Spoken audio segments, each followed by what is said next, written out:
Throughout her life, Freda found God's faithfulness at every turn. She would trust and believe, and God would always provide. Even before the beginning of her marriage, she came to the saving knowledge of Jesus Christ during a revival service held by evangelist Freda Lindsay. It was at this time God revealed that Gordon was to be her husband. Yet it would be 4 years before God fulfilled His promise, but Freda's faith was unwavering. She set out to prepare to be a minister's wife. After Gordon and Freda married, the couple began ministering and pursuing the tasks God set before them, pioneering churches, publishing the magazine The Voice of Healing, and establishing the Native Church program that would help build churches around the world. And all along the way, Freda played an intricate role in their work. But little did she know that God was preparing her for an even greater task. Between proofreading, writing for Gordon, coming to church, faithful to come to church. She would teach the women's Bible class if needed. She would lead the choir if needed. She would speak on the radio if needed. She just seemed to have readiness for whatever the need called for. After many productive years in ministry, God began to stir in the hearts of Gordon and Freda to build a Bible school, and in September 1970, Christ for the Nations Institute was opened. This was a new direction for the Lindsays, but it would be a path that Freda would have to walk herself.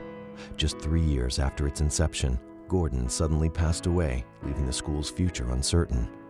But God had already chosen Freda to take the helm.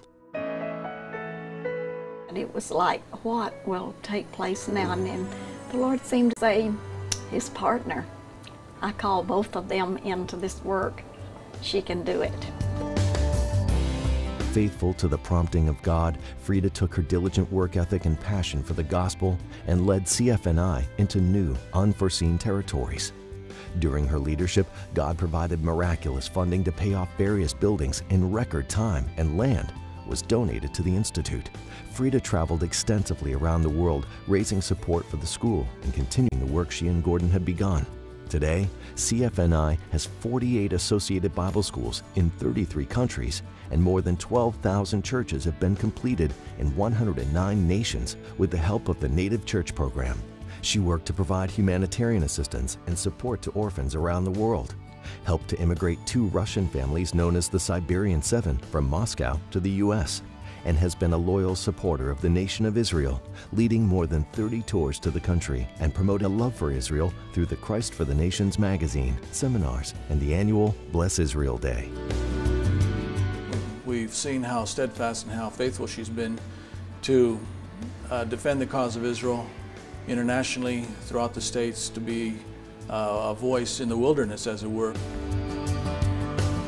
Freda Lindsay accomplished much throughout her life, including authoring 3 books, receiving 2 honorary doctorates, and being honored with the Christian Woman of the Year award. But for Freda, it's always been about impacting lives.